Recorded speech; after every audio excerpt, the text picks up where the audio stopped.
A capacity crowd at the Convocation Center greeting Barack Obama to the Shenandoah Valley, the first appearance of a presidential candidate in the Shenandoah Valley since 1968 when Richard Nixon came through.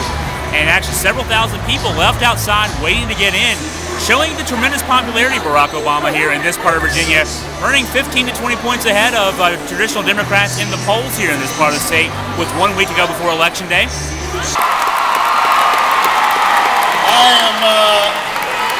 I am so grateful to be in this gorgeous Shenandoah Valley.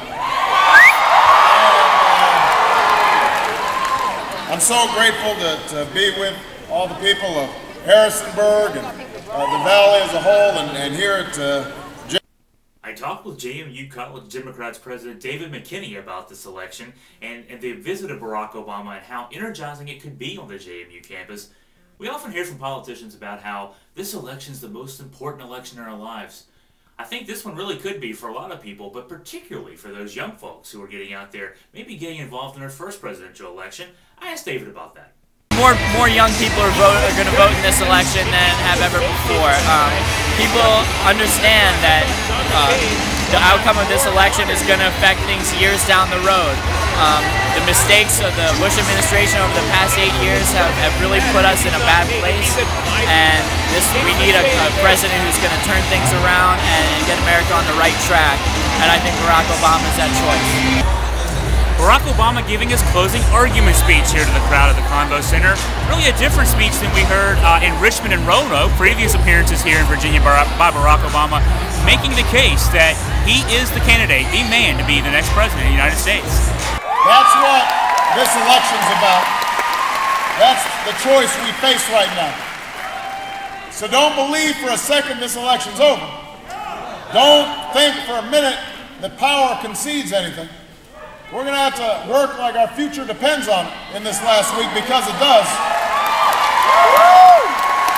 But in 1 week's time, we can choose an economy that rewards work and creates jobs and fuels prosperity from the bottom up. In 1 week, we can choose to invest in health care for our families and education for our children and renewable energy for our future. In 1 week, we can choose hope over fear, unity over division, change over the status quo. In 1 week, we can come together as one nation and one people and choose our better history. That's what we're fighting for. And if you'll work with me this last week, if you'll knock on doors and get out there and talk to your friends, talk to your neighbors, if you'll stand with me, if you'll reach deep down and fight with me, we won't just win Virginia, we're going to win this election. And you and I together, we're going to change the country and change the world. An exciting day in the Shenandoah Valley. Barack Obama presidential campaign here in the Valley, and just an amazing day here at the Convo Center. For the Augusta Free Press, I'm Chris Graham.